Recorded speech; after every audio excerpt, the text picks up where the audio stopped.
So hello and good afternoon. I welcome you to today's special webinar ahead of the NFPs and which scenarios to expect. My name is Jens Klatt, and I am exclusively presenting this format to you here for JFD Brokers as their global head of research and education. And in fact, we have plenty of things to discuss today. First of all, here the risk disclaimer, and I'd really like to jump right into the research around this topic, NFPs tomorrow. But the thing is, we shouldn't waste our time, we shouldn't waste our time. Is the wrong thing to say here. No, if the market delivers action, we should use this action and make the action there a topic first, and probably after that make then the NFPs a topic. Especially here, as you can see, I have two positions on. One short in the DAX. If you followed the price action there, you probably see that being on the short side is not the wrong or it's not the worst choice here. And as some of you might know, based on several webinars we held here in the past, I'm also offering a managed account and managing clients' money here. Here I trade the DAX as one of the main assets, and it's the systematic approach. Unfortunately, the position size, well, I am short. Nevertheless, I'd favor a bigger position size on the short side, especially since I tried already to get in on the short side yesterday, but the break which happened today didn't happen yesterday. And unfortunately, I didn't catch the move here on the downside with a bigger position size, since once the market break lower here, it happened before the market opening of the US markets. And by the way, the Dow Jones right now is attacking, as the DAX is attacking 13,000 here, is attacking the level around 26,000 points. And in fact, I don't think we're yet done on the downside. I give the market another, DAX in this case, another 200 points. And I will show to you probably 250 points, by the way. And I'll show you why I do that. But first of all, so let's have a look here at one chart which I presented in the morning meeting already, and I was referring here to the trade from yesterday, which was a quick in and quick out, in fact. So I was stopped at break even here. The market didn't take on any momentum after it attacked the lows from yesterday and broke the lows here of yesterday. And the idea behind this trade was, and you can easily listen to the recording of the morning meeting. Just join the YouTube channel from JFD Brokers, and there you can listen to the morning meeting from today, so 1st of February. And there I presented all the ideas and thoughts around this trading setup. I was thinking about trading the break yesterday in anticipation of a break here of the region around 13,130 points, and from this level, then expecting an acceleration, especially in a thin market environment. Since the break occurred yesterday in the evening or afternoon here in Germany, around 45 minutes before the spot market, Xetra DAX, closed. And this is usually a thinning out market environment in which you can expect such an acceleration to happen, especially if you look at the hourly chart here. And as you can see, by the way, we can now forget about this bullish divergence here. It's not playing a role anymore. So what you can see here is that this is a very crucial level, a crucial support level, and we should expect the market to really accelerate once it breaks below this level. If this comes together, crucial level from a technical perspective plus a thinning out market environment, chances increasing that the market can really accelerate here. Unfortunately, this break didn't happen yesterday, but my thoughts are completely fine, obviously, since what we get to see here is no big surprise. So it's not that I'm sitting in front of my screen and wondering what the hell is going on here. It's completely opposite, since I expected this break to happen that dynamically already yesterday, and that's exactly what we get to see right here. Unfortunately, and this is the thing, I didn't catch, or I didn't have the chance to put another a short on my already existing short here. And that was because the first attempt here, that was at 12:45 GMT. That was the first attempt, and then we attacked and broke slightly below the lows from yesterday here. So that was this candle. It's a 5-minute chart here. And to me, the first impression it made was it was a fake out, and I really wanted to wait till the US markets open and wanted to see the market stabilize above the lows here, especially around 13,130 points, this level. So we had some room, another 20 to 30 points here. Yeah, and then unfortunately, it wasn't just a stop. Initially, it seemed to be a fake out and a stop fishing on the downside, but then the market, just accelerated on the downside. Unfortunately, already before the US markets came lower, or came into the trading day, and accelerated there. And that's the reason why I haven't put another position on. This is a little unfortunate, especially since the position size would have been quite significant. So I'm talking about at least 50 contracts I plan to short here at this level. So I shorted them already here yesterday. And it's a little frustrating, because this is probably performance which is missing at the end of the month, even though I'm still ahead and everything is fine.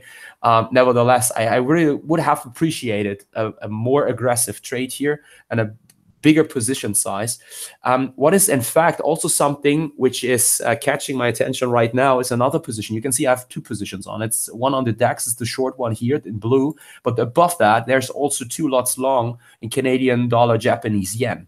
This is interesting, because this is another thing where I think, well, is this really a sustainable move? I will carefully watch the price action here and probably do something which is not which is not part of my trading system and automated, but what would be completely discretionary. It's taking out the trade once it starts to behave strangely here and not taking on further momentum on the downside. Let me just explain what I mean by this. So first of all, we have to wait until the US markets open around 20 minutes now, or in around 20 minutes. Let's have a look at here at the DAX again. So what we can see is that here, I've dotted a line around 30,000 points. That has one reason, because I think this is a target here on the downside, which has some kind of psychological relevance, but it's not support based on technical aspects here. But I think that if we break below that, and if we keep on accelerating here, and if the Dow Jones continues here with its weakness, it has already shown starting from Monday on, and then accelerated a little on yesterday. There was on Tuesday. Yesterday there was a short attempt to somehow stabilize the market, but which somehow failed. Listen to my thoughts here in the morning meeting. Again, I've explained this there. And now the market is dropping below 26,000. This is a first sign the market is probably too stretched on the upside, and we are getting to see finally a healthy corrective move. It's not that we are crashing down or so, but this could accelerate quite quickly, because the market is not very it's not insured at all on the downside. So that might surprise you that I say that, but let me just show you my thoughts here. Oh, I'm sorry, 1 second, by the way. No, okay. I thought I have Bloomberg open. We need Bloomberg for my thoughts around the non-farm payrolls a little later on, so we can already open it here and now have a look at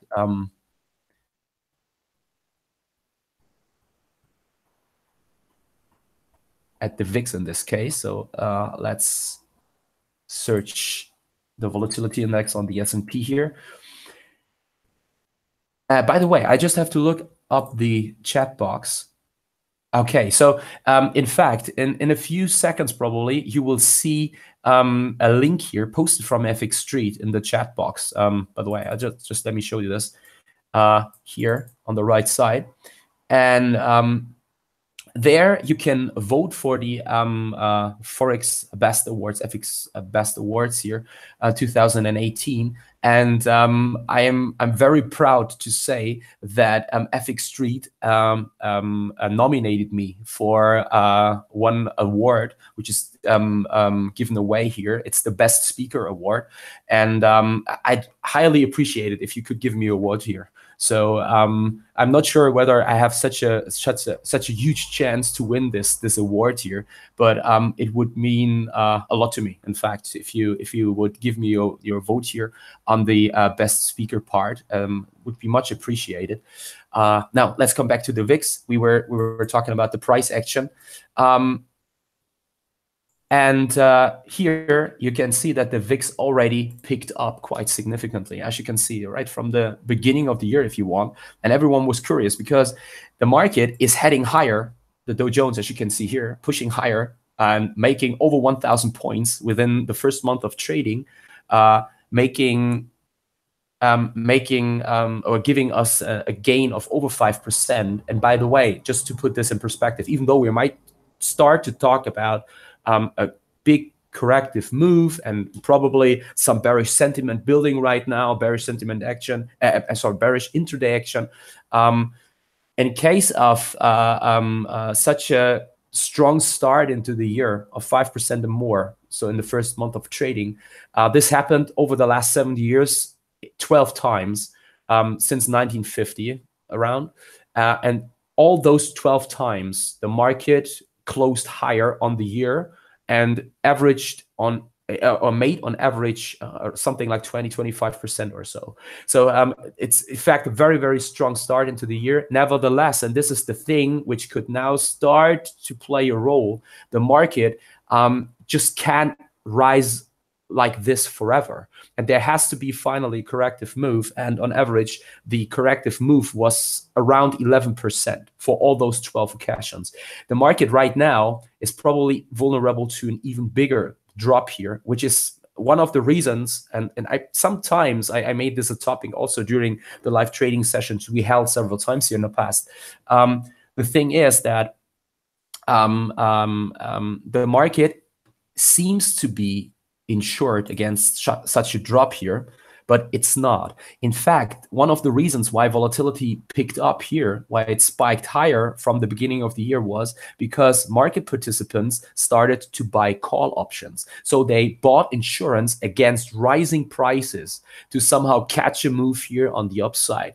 That's a sign of pure greed, okay, and not looking at the downside anymore, because everyone thinks the market will just keep on rising. So it looks as if the market is insured, but it's definitely not. It's underinsured on the downside, making it possible that here a domino effect could take place and accelerate aggressively on the downside. You've seen this several times. I mean, we were talking about the Dow Jones trading at 26,000 points. So if the market drops 500 points, we're only talking about the 2% correction. And the market could easily drop 4 or 5%. I don't want to get too pessimistic here, but nevertheless, the market is in a very, very fragile environment currently, and that's one of the reasons why I can hold on my short position here. And I see some further potential on the downside. So another thing now coming into play, it's not only the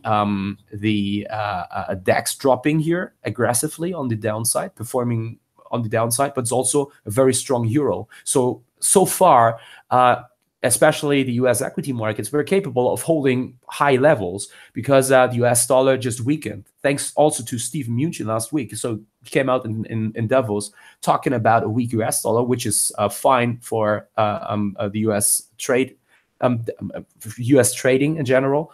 And so the weaker US dollar pushed the equity markets higher too. So this is a natural correlation. And that was, by the way, one very great article which I read. That was a note from Ray Dalio. This is the founder of the biggest hedge fund in the world, Bridgewater. And he made this a topic that the weaker currency currently is definitely not what the US needs at all.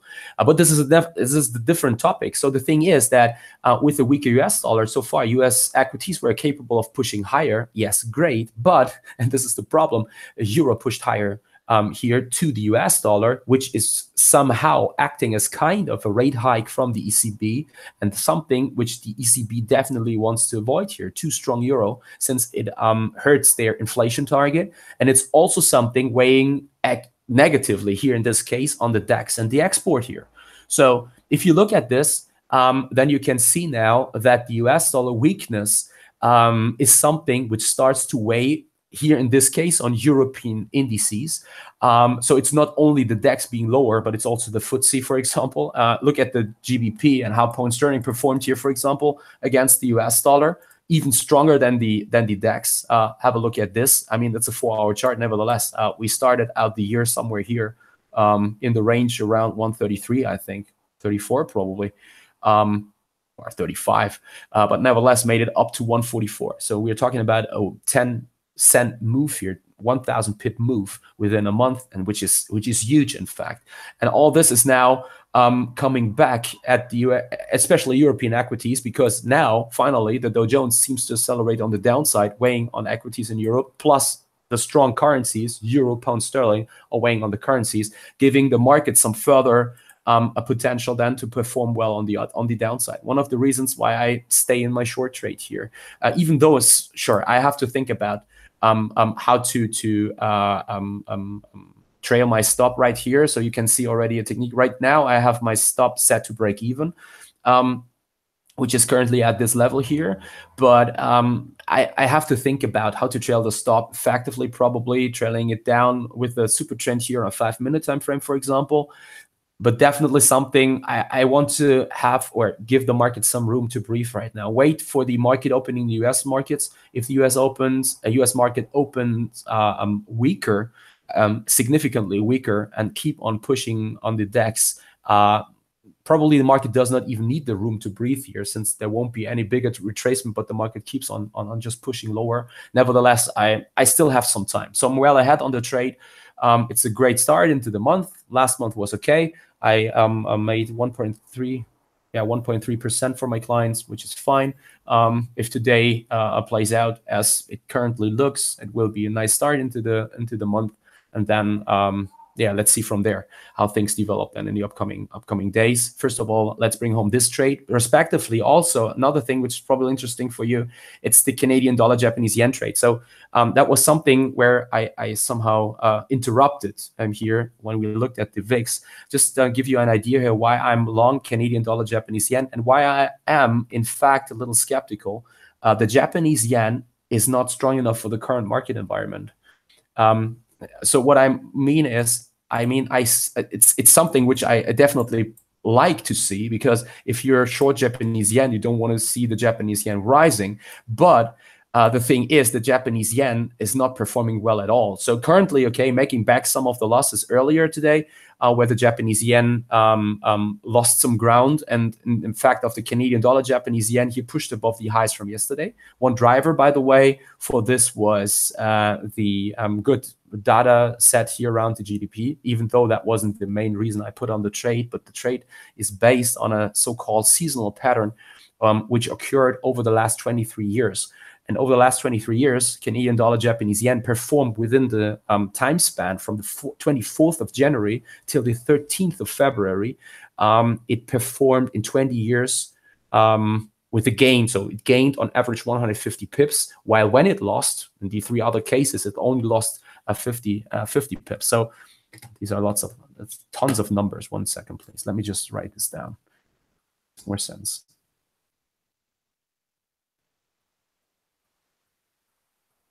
So JPY, seasonal bullish pattern for the last 20 years. It was, again, the 24th of January till the 13th of February.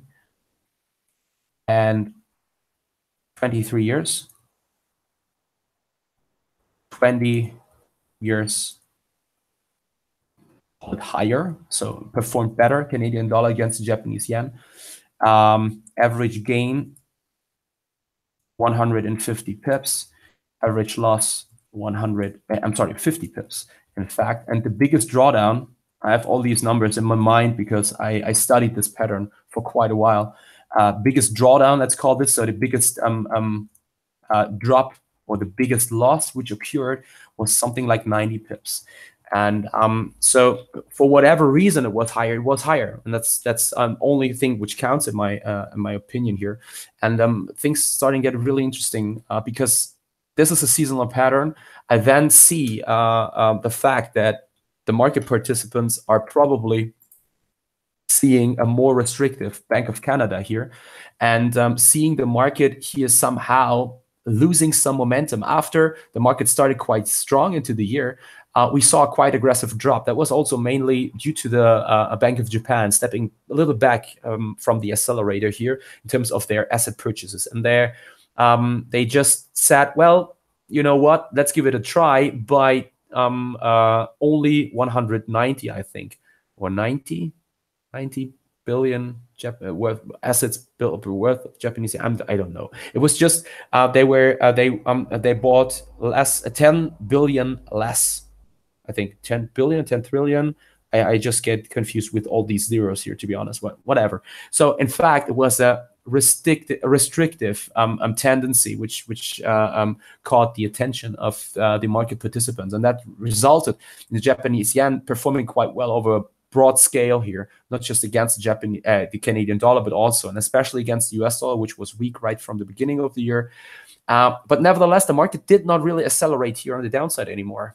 And yesterday, there was the moment. So in fact, as you can see, I put on the trade yesterday, even though it started already last week. But I wasn't really sure whether I want to be long from last week onwards here, but didn't see the market having found a bottom yet. So it's not that I see the pattern and I say, okay, I just jump in the market, but I look at the market structure and then also combine fundamental news around the corner. GDP data, for example, yesterday as a potential trigger. Today is the manufacturing data set coming out. I'm not sure whether it was already published or it's probably published then in around 10 minutes. I think 2:30 p.m. GMT. Not sure about this. And in fact, it's not a big deal at all. But I combine all these parameters and then finally find a way in the market with a first target also on the upside. And yesterday, the market started to show some willingness to finally build out a bottom here. And so that was when we broke about this level. So you can see a sequence here, falling highs and falling lows. But obviously, the market's losing steam on the downside. And once we've broken here 88.50, that was when I went in long, and and so now let's just see. I just hope, in fact, that we'll make it rather sooner or later above these highs here, which could get us a little. There's a little problem that will happen today. Reason for that is simple, because Japanese yen usually sees capital inflows in the moment the market is hit by risk aversion. So if the market gets nervous, the market participants usually tend to unwind carry trades they build with cheap Japanese yen, but also cheap Swiss franc, for example. And this is usually letting Japanese yen gain during times of increased market volatility. And that's one of the reasons why we couldn't make it above that level. Nevertheless, I still consider the performance of the Japanese yen to be kind of mixed today. So to be honest, it's not really strong, which makes it unlikely that this move we currently see here in the DAX is really a risk-off move. But in fact, it looks probably more like a technical reaction. And that's one of the reasons why we should definitely be careful. Respectively, I should be a little careful here and probably see chances to be given that the market is probably about to see a more and stronger recovery then, especially if the US equity markets can stabilize. That happened several times, and something to definitely worry about, respectively, to consider when managing this trade here, meaning that probably rather sooner or later, I'm more likely to be more aggressive with my stop to do not risk that the market takes away too much of my already nice gains, let's say. But nevertheless, this is definitely something right now which is cool, because my other position, Canadian dollar, Japanese yen, still performing well. And so the target of this trade here is then that we get to see a break above 89.60. What I could also do is, and this is in fact one of the reasons why I like such trades. It's not that I'm getting rich with such a trade here, but what you can see here with the swaps, you're getting something for holding a position overnight. So it's a positive carry. So you're lending cheap Japanese yen and buying a higher, based on the interest rate here, higher Canadian dollar with a higher yield, meaning that you're getting something for holding position overnight. And that's one of the reasons why I say, hey, if I look at the big picture, if you look at the, we can really zoom out here. Well, have a look at this. I mean, the market is probably about to really start a stronger trend on the upside, especially if we can make it above 91.50. Potential trigger for this could be, I don't know, favorable agreement in terms of the NAFTA agreement between the US and Canada, respectively Mexico, but in this case, Canada.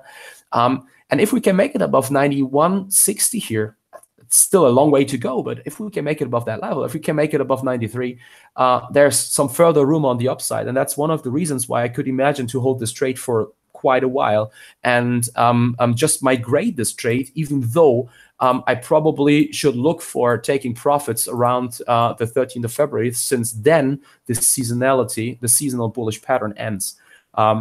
Yeah, but nevertheless, so that you just get an idea on what my current position in the market is, also from a midterm perspective here, Canadian dollar, Japanese yen. Currently, my main focus sure is on the DAX, because this trade here, Canadian dollar, Japanese yen, is more a trade which is based on the targets to hold it for several days to weeks, in case weeks is better. And so the DAX trade here is definitely a trade which will be also based on my systematic approach I'm trading, which will be likely closed today. It's not very likely that I hold this position overnight here, even though I'm quite sure that I will be short with the system from tomorrow onwards again. Nevertheless, the exit rule is that I'll take profits here, respectively losses, in case of the market is not moving my direction, not hitting the stop loss. I'm taking the result here within the trading day, shortly before the market closes, which is in case of the DAX, 9 p.m. GMT. So yeah, let's just see. So 2 minutes to go since the US market's open. I'll keep an eye here on the screen, on my other screen, and see how the market opens. And this is now the starting point where we probably should have a look at the non-farm payrolls. Some of you might be probably, yeah, let's say a little excited about it, might probably say, hey, great, NFPs are usually something which is very volatile event, and then markets really pushing higher, lower. Not sure about this for tomorrow, to be honest. So I think times have changed, let's say. Yesterday we had the Fed, and this is a chart, by the way, from someone I highly recommend to follow on Twitter. It's John Kicklighter. It's a chart which he published yesterday on Twitter, and I just copied it here into the presentation to give you a better idea, because this way we don't need to work now with the Fed watch tool and let things get overly complicated here. With showing you what's the likelihood of the Fed rising rates and so on, and at the March meeting in June and so on. But he has done something which is really interesting. He has just did the following. So he plotted the likelihood over a certain time span here that the Fed will rate raises to a certain level till December 2018. And what you can clearly see here is that the market, and this is very interesting, already sees a probability of one rate hike of in March by 93%. So this is in fact here, this level, okay? So hike 2. So current level is 1.375. So within 1.25 and 1.5. So we have a hike here of nearly 100%. In fact, it's 93% already till the end of till December. But also a second hike is likely for 90%, nearly 90% of market participants. Also very interesting. By the way, Dow Jones is not selling off right from the start of the trading day. It's something I can tell you right here. So it's right now trading slightly above 26,000. Nothing big happened so far, but we'll switch over into the chart in a few seconds here. And what you can also see, so this is a second hike. A third hike is more is likely to happen here in over 60% of the cases. So 67% or so, 2 out of 3 times. And also a fourth hike. So 4 hikes, meaning March, June, September, and December is considered to happen here in around 25% of the cases. So in fact, market participants are very, very, very optimistic in terms of rate hikes here. And now with the employment situation being published and the situation being covered, by the way, now we have, first of all, have to look at the markets first. So markets now retracing a little, which is not that uncommon here. So to see such a pullback, even though we have to be a little careful, and especially look now at the market which trades the main volume, which is the US equity market, and see a little. Probably should be careful of calling out the plunge protection team, but since the market is is heavily positioned on the long side, it's and not very well insured, it's not unlikely that a domino effect takes place, which makes it more likely that someone will finally intervene here from a, let's call it a financial institution stabilizing equity markets, because there is probably some fear at some places right now that the market could sell off sharply, and this is definitely something to worry about. So and with this in mind, and seeing all those, let's call it V-corrective moves here during US equity markets, once we dropped slightly more, let's, for example, here, take the example at the 1st of December. Some might recall this, look at this wick here in this candle. I mean, this perfectly shows that there's an invisible hand then buying markets higher. No one really knows what's happening, since all in all, it looks really as if the market can potentially push lower here, and then it doesn't happen. And that's something which strikes your mind, and it's definitely something somehow to worry about, especially once you're short and don't want to see the market taking back most of your gains you've seen so far. So let's come back to the DAX right here. What I'd like to see right now, we can do it here too. So let's now see what happens if the market, this is finally okay, pushing towards 30,000, everything fine. The question now is, over, let's say, the next 25 to 30 minutes, will there be another push lower towards 12,970? If the answer is yes, and if the Dow Jones also loses some momentum here after the first push towards 26,000, and is now taking on momentum on the downside again, pushing more significantly below 26,000. This is then a clear sign which is bearish and is showing that the market has probably some further room on the downside into the afternoon, late afternoon and evening here. If we push to this level, probably slightly drop below that, and then the market turns, it's probably a sign that the market is sold out on the downside and that we shouldn't expect too much more momentum to come, which means that I'd start to probably take out the position then. And the next option is aggressive V-corrective move, even though that seems a little unlikely, to be honest. So the first two ideas here are not right now. Let's see whether there will be a push lower. If so, if this really happens, and we are taking these lows again, then let's see how the market behaves here. If we break lower, that's a bearish sign, definitely. If we break lower and then are aggressively bought back, that's probably a sign, which means that an aggressive exit management out of the short trade is probably the best choice then. Okay, so now let's come back here to this one. So looking at this means nothing more than that the market is already expecting rate hikes here, and that the employment situation can't deliver any big surprises anymore. In fact, whatever is published tomorrow, in fact, it's probably capable of bringing us some short-term volatility, even though I don't see any big sustainable moves here to happen then, which can also be seen in the different scenarios I've drawn here already. So you might be surprised to see these detailed numbers here. Consensus 175, for example, consensus range, unemployment rate, average hourly earnings, and that stuff. Where I get this from. So in fact, I got this from Bloomberg. And here you can see on the website, and it's completely for free. So I highly recommend it to you too here, to look at these numbers if you want to build such a scenario table for yourself.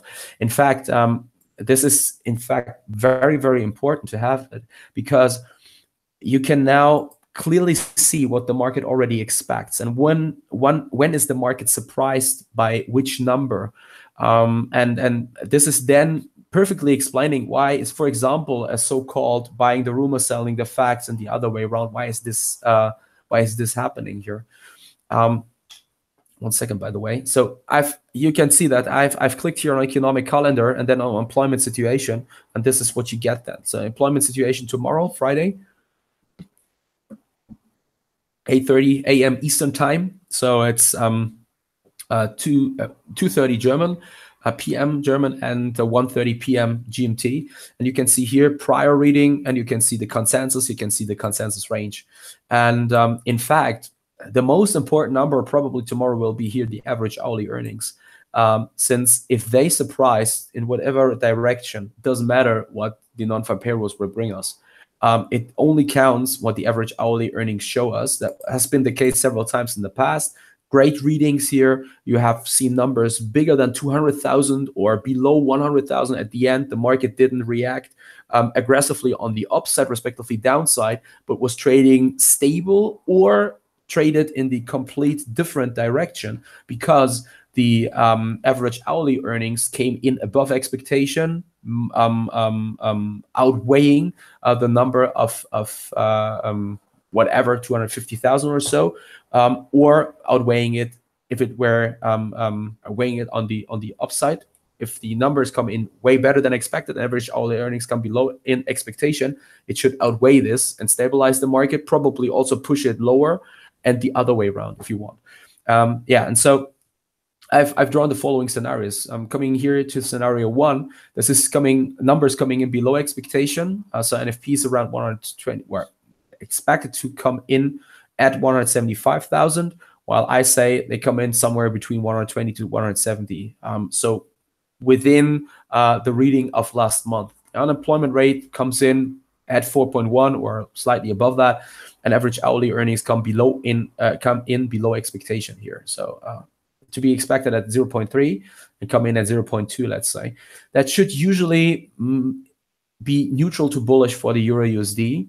And there's a good chance then that we see another push towards the highs from last week on Friday. So there's a good chance that if we don't make it above 129.80, 129.90, that there is another push higher then if numbers disappoint here, even though it has to be, we have to be patient and wait for whether this is a sustainable move or not. Probably that we get to see a short-term push on the upside, but after the US dollar has been sold for quite a while now, been aggressively offered, that it's probably something indicating that the USD is probably a little oversold, and even a weak reading around the NFPs is already priced in, which could mean that there's a slight push lower in the US dollar, but that the US dollar can recover potential losses here quite easily then. Same is true for dollar Japanese yen, neutral to bearish. There's a probable drop towards 108. So currently, the dollar Japanese yen, especially the Japanese yen, you remember my position in cat yen, is something where I have to say, well, yen is not performing that well currently, which means we have to wait. In fact, if the numbers disappoint, we have really to wait. If there is so much potential on the downside, and if we can really make it to these levels here around 108, if we can make this, and if the US dollar keeps on weakening, then, well, probably below 108, we should definitely target the region of 107.50, even though here I'd more go for the neutral thing, the neutral assumption here. And yeah, gold is also neutral to bullish. I've all the time included the neutral here, by the way. It's no coincidence, because The US dollar, again, is very, very heavily sold already. And that's one of the reasons if a disappointing data reading can really push the dollar lower, should be questioned. I'm not very sure about this. And that's one of the reasons why I put a neutral here to this. And also here, while US dollar is extended on the upside, on the downside, gold is extended on the upside. And so, well, probably we can take off again from here. In fact, the current region I consider to be really interesting for long engagements in gold. As you can see here, the market is stabilizing in a region which can be considered a potential long trigger. Former highs above which we pushed here on the 24th of January. That was last week on Thursday. And as long as we trade above 1,325, consider gold to be bullish here. So probably it's worth to give it a try here, and probably waiting for a break of 1,348.50 for 349. This could be a bullish catalyst then that pushes us towards the region of 1,366 again. Okay, so this is the first scenario.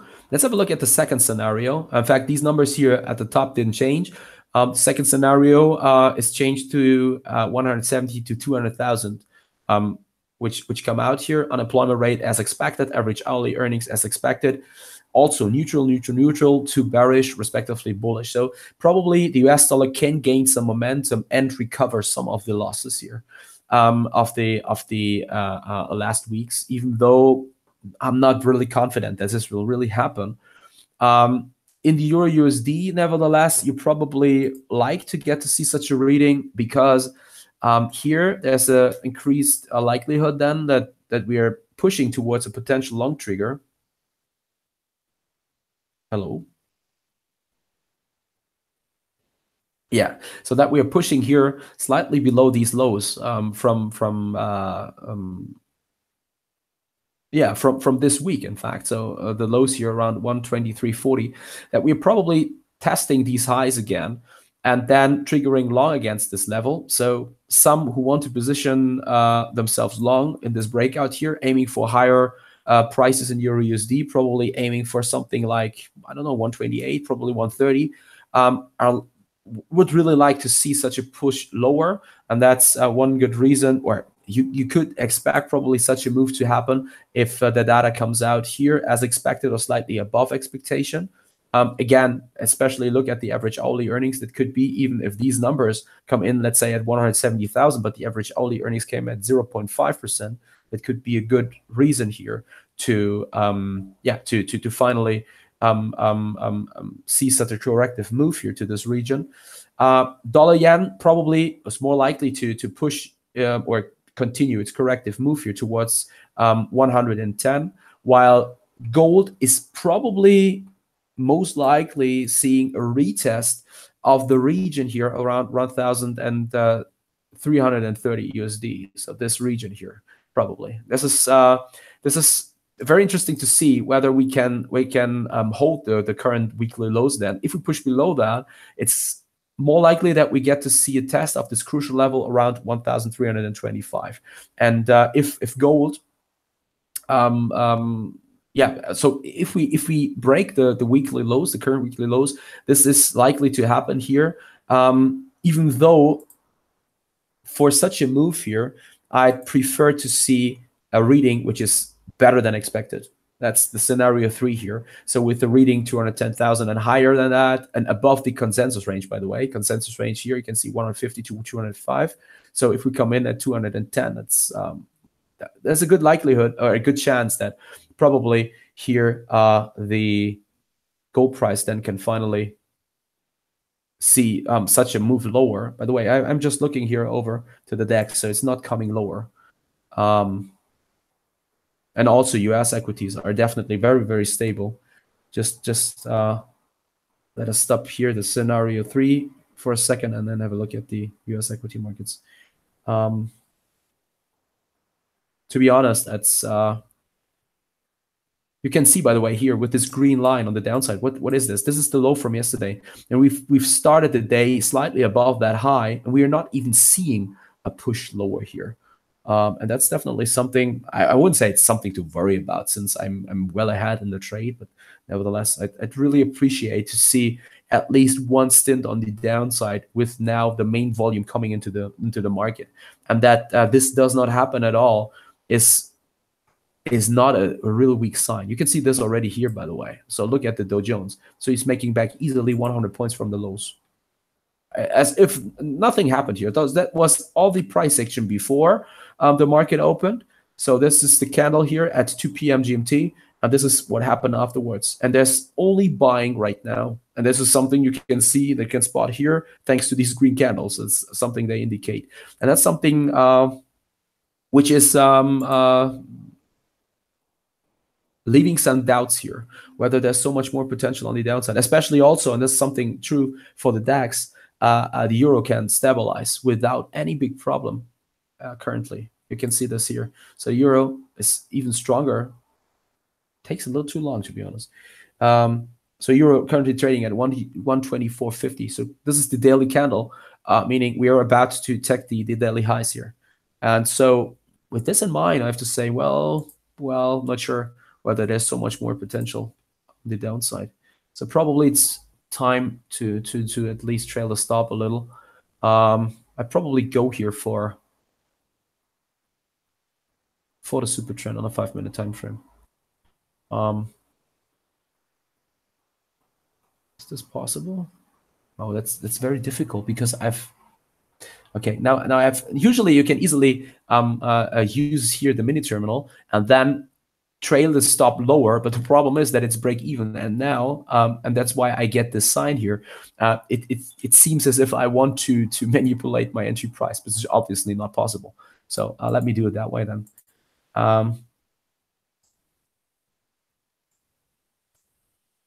So one sec. It's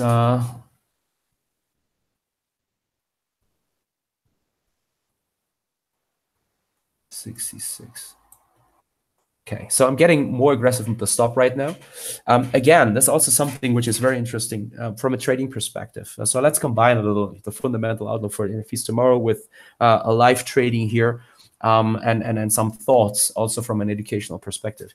So, I mean, some of you might wonder right now, saying, "Hey, I'm sorry, sir, but the market traded as low as 12,970. So you entered the market as shown there, 13,250, meaning you're ahead 180 points, right? No, I'm sorry, 280 points. 280 points. And now you're willing to let the market take you back 100 points. Isn't that a little too much? I agree. Yes, it seems to be a little too much, even though I have to say it's still the thing. If I was too aggressive with my stop, the market wouldn't have given me so far those something like 250 points or so. So first of all, you have to give the market you have to give it some air to breathe, some room to breathe here. And then there's also some very important side note. The target here should usually be to optimize the expected value.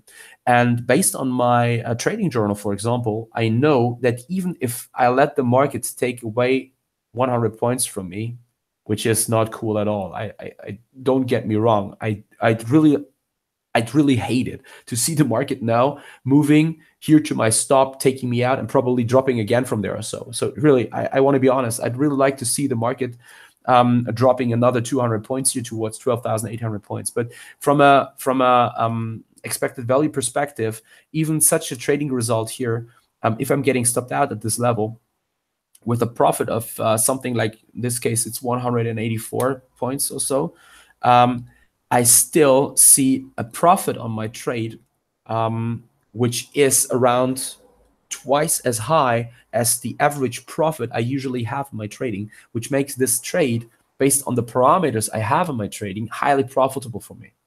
And so that's one reason why I'm completely fine with this from a mathematical perspective, even though I can fully understand that most of the people say, hey, why don't you take out the trade then if you're that skeptical about further momentum on the downside? That's the thing. I'm not skeptical about the momentum on the downside. And again, I have to give the market some air to breathe. So I have to find kind of approach which fits both sides. And so I want to be patient. And this is one perfect example, in fact, why trading is a very unrewarding game, and is in fact not cool at all, because this is not really human here to accept such a behavior now and letting the market taking back those 100 points here. But at the end, you are willing to give something back if you want to get more in the long run. And this is one reason why I behave the way I do right now, even though I completely agree. Usually it should be clear that you should favor I'm taking out the position then somewhere here in this range around 13,000 points, let's say. But if I behave that way, I'd usually behave that way too, somewhere here, and wouldn't profit from such a drop here on the downside. And so that's just one explanation here. And by the way, this is crazy. What's happening in the US markets right now is just crazy. So, I mean, the DAX is behaving fine. It's okay, yes. But look at what's happening in the Dow Jones right now. As if nothing happened. So it's making back the losses here on the downside, easily gaining back 150 points within 20, 30 minutes, having no problem doing that. That's really crazy. So making back all of these losses. So we started out here, 26,130. We are completely making these losses back, even though it does not necessarily mean that we can hold this level. That's another thing. So that's also something. Look at what the DAX currently does. So it's making back some of the losses, but we're far, far, far, far, far away from making back all of these losses. Meaning, if we get hit again in the US markets, and the market moves lower, there's a good chance that the DAX sees another significant push here on the downside, bringing us not just towards and slightly below 13,000, but significantly below that level. That's also something which is definitely worth watching and considering here, probably for those right now considering short engagements here, because they say, well, probably the DAX is not yet done on the downside. I think it's a very, very, it's not a very big corrective move we get to see right here. So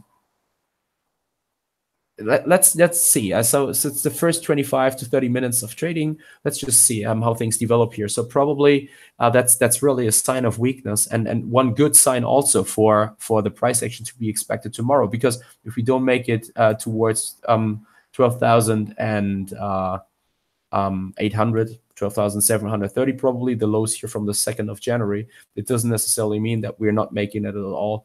But probably we just postpone it till tomorrow and see a deep red close out of the week then. Okay, so finally, let's have a final look here at the third scenario. So again, the NFPs, if they come out above expectation, usually you would expect the US dollar to perform well. But, and this is the thing, I'm not really sure about this, to be honest, because I think the main driver currently is definitely the Trump administration, and the comments, especially from Steven Mnuchin here last week in Davos, showing perfectly that they are willing to do whatever necessary to weaken the US dollar. That's very clear. It became very clear last week, and that's one reason why probably, even if the NFPs surprise on the upside, it does not necessarily mean that this will result in a bullish impulse here for the US dollar and the reversal. But in fact, if you take into account that the US dollar is by far considered the FED is considered the most restrictive in the G10 currency universe, we have clearly to say that all in all, the US dollar is really, really, really weak. And obviously, every bounce which would probably occur based on a good reading around the non-farm payrolls or so is definitely something where we could then say, okay, it's a good sell of the US dollar. This is also something which is true here then for the euro. So if the NFPs really come in better than expected, probably most of those market participants hoping for a pullback, this is exactly what they are hoping for, because such a reading would make it likely that we push towards 122.80, 123, probably not tomorrow, but in the upcoming days. And this is an interesting level to consider long engagements against. Yeah, and so that's it on the 3 scenarios. Let's just have a look here. If there are some questions, no questions so far. Yeah, so that's it from my end then, in fact. I have nothing more to add. If you have any questions, please feel free to send me an email. So I give the slide again here. So this is my email address. You can contact me, but also feel free to follow me on Twitter. Probably if you have questions there, you can also ask them there. So there are plenty of ways to find together. And yeah, so in fact, that's it from my end. I hope you enjoyed the presentation today, and I wish you all the best. Happy trading. Watch your stops. Talk to you again next week then. And yeah, happy trading. Have a nice weekend. Take care, and hopefully see you next week here on the website from FX Street, or join us in the YouTube channel from JFD Brokers. And wish me all the best with the trades. So far, seems as if the trading day will be a profitable one, even though I'd really appreciate to see another push lower. And yeah, so that's it from my end. Happy trading. See you. Talk to you next week, and have a nice evening. Bye-bye.